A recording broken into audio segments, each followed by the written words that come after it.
Voltamos com o terceiro e último bloco da nossa conversa com a escritora Rafaela Oliveira. Bom, Rafaela, antes da gente falar da continuação da sua história, com quantos personagens você mais se identifica no livro? É com a Amora mesmo? Eu acho que muda bastante, porque quando eu comecei era mais a Amora, porque a gente tinha a mesma idade. Agora, a irmã mais velha dela, que é a Alice, acho que é a personagem que eu mais me identifico pela questão da idade, um pouco de responsabilidade, porque você vê na história que ela é a personagem que tá assim, gente, não vamos fazer isso. Por que a gente vai fazer isso? É o pé no chão, né? Ela é super pé no chão. E conforme eu fui envelhecendo, eu me vi mais Alicia, até porque eu tinha que ser uma mentora para as crianças, então eu tinha que ser essa força. E como é que você começou a perceber que poderia dar uma continuação, ou foi a editora que pediu para você? Foi intencional, eu sempre senti que precisava de uma continuação. Então, o livro ele é bem redondinho, a gente tem um final satisfatório, mas eu sentia que eu podia expandir o universo. Então, quando eu fechei o contrato com a editora, a gente sempre conversa sobre um livro único, um livro com continuação. Então, eu já mostrei a minha intenção para eles e eles super toparam. E a história você começou já a desenvolver, tá escrevendo? Já, eu tenho umas 90 páginas. Tamo no meio, tamo nesse processo. E você quer para esse ano ainda, ou como é que você está planejando isso? Eu pretendo esse ano, porque da última vez que a gente fez o lançamento, a gente teve uma janela boa de lançamento até outubro, que é super possível fazer o livro em 6 meses, então eu tô nessa expectativa. Você falou que é uma trilogia que você tá querendo fazer? Eu pretendo fazer uma trilogia. Mas inclusive com a terceira história já na sua cabeça? Já. É? Pra finalizar, pra decidir os últimos detalhes. Mas geralmente quando você termina o primeiro livro e tem a intenção de fazer o segundo, que foi o meu caso, eu já sabia a história inteira do segundo. Então, como eu tô escrevendo o segundo agora, eu sei o início do terceiro e tô buscando aí desenvolver.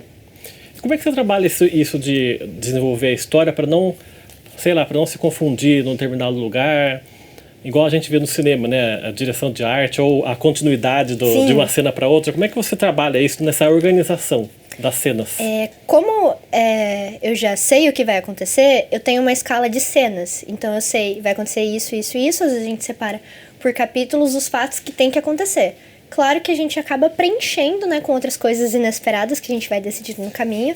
Mas eu tenho essas cenas decididas e coisas assim que eu acho que são importantes que eu vou esquecer, mas que são mais mínimas. Por exemplo, a cor de um quarto, ou onde fica esse lugar na cidade. Eu anoto porque eu sou péssima para lembrar. Mas depois, no processo de revisão, o revisor ele também ajuda a gente um pouquinho nisso. É como se fosse escrever um roteiro de um filme mesmo, né? É parecido. Porque, de uma certa forma, você vai pegar esses ingredientes de cada cena, cada personagem, vai jogando ali, né? Agora é a hora desse, agora é a hora desse. Sim, sim. Você pretende desenvolver mais desses personagens para a segunda história? E pra terceira também, ou vão entrar personagens novos? Vão entrar personagens novos. A gente tem um pequeno salto de tempo, acho que uns 2 anos. E aí entram personagens novos também pra compor. Alguns vão embora, outros vão chegando também. E você falou que também escreve contos, né? Você também tem um planejamento de querer publicar? Eu queria fazer um compilado, mas eu não sei se eu tenho o suficiente, porque como eu comecei a escrever na internet, eu tenho o hábito de participar de concursos, então eu tenho alguns contos que foram premiados em concursos online. Então talvez fazer uma coletânea, eu tenho bastante crônica. Eu publiquei 2 livros online, uma coletânea chamada Mentiras. Eu escrevi durante a pandemia. Ele tá só na internet, ele tá gratuito, então eu tenho um desejo assim de continuar com esse projeto, talvez lançar ele físico também, ou pro Kindle. Você falou da pandemia, foi difícil para você lidar com ficar em casa? Ou você mergulhou mais no livro ainda? É difícil. A gente acaba mergulhando porque não tem muito o que fazer. Eu tava no último ano da faculdade, então eu me dividi entre TCC e escrever esse livro que foi um pouco sobre relatos, como a gente lidava com o cotidiano na época. Mas foi difícil para você ficar em casa, trancada?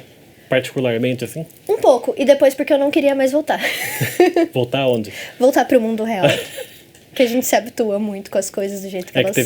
Teve gente que ficou com depressão, né? Sim, assim, demais. A gente fica meio deprimido. Eu acho que as pessoas que lidam com arte, elas têm uma sensibilidade, querendo ou não, um pouco mais apurada e um pouco mais sensível. Eu sou um pouquinho esponjinha, então se você estiver triste perto de mim, eu vou sentir de um jeito um pouquinho mais intenso. Pra gente terminar a nossa conversa, a gente falou muito sobre a importância da leitura. Para quem estiver vendo esse programa hoje, um adolescente ou sei lá, e quiser tem uma vontade de escrever uma história, o que você aconselha para essa pessoa?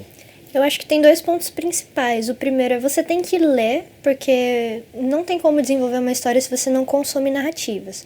Como eu gosto de filmes, eu também aconselho assistir filmes, mas principalmente busque ler coisas que você tenha interesse. Então não tem problema se o seu interesse é só em um tipo de gênero, isso pode te ajudar. E praticar, porque escrita, ela é prática e a gente tem que tomar cada coisa que a gente escreve como um rascunho, porque a gente nunca vai acertar de primeira, isso é verdade. Teve horas que você teve bloqueios para escrever a história? Demais. Tem momentos que a gente, assim, eu vou escrever 2 versões do mesmo capítulo. Ou 2 versões da mesma história. A principal história que a gente tem, que eu considero a principal história, o principal conto dentro do livro, o Caixa de Pandora, eu fiz 4 versões. Eu fiz uma primeira grandona de 10 páginas, aí eu reduzi para um concurso, virou 2, eu não passei no concurso, aí eu expandi de novo e depois eu fiz a revisão. Então é isso, né? Quer dizer, o bloqueio existe, né, para qualquer pessoa. A gente tem que treinar para ultrapassar o bloqueio, não tem como passar o bloqueio só parado, pensando. Tá certo, quero agradecer a sua presença aqui, obrigado por ter vindo dar essa entrevista pra gente. Obrigada, eu que agradeço pelo convite. O programa Gente em Destaque fica por aqui, a gente volta numa próxima oportunidade, até lá.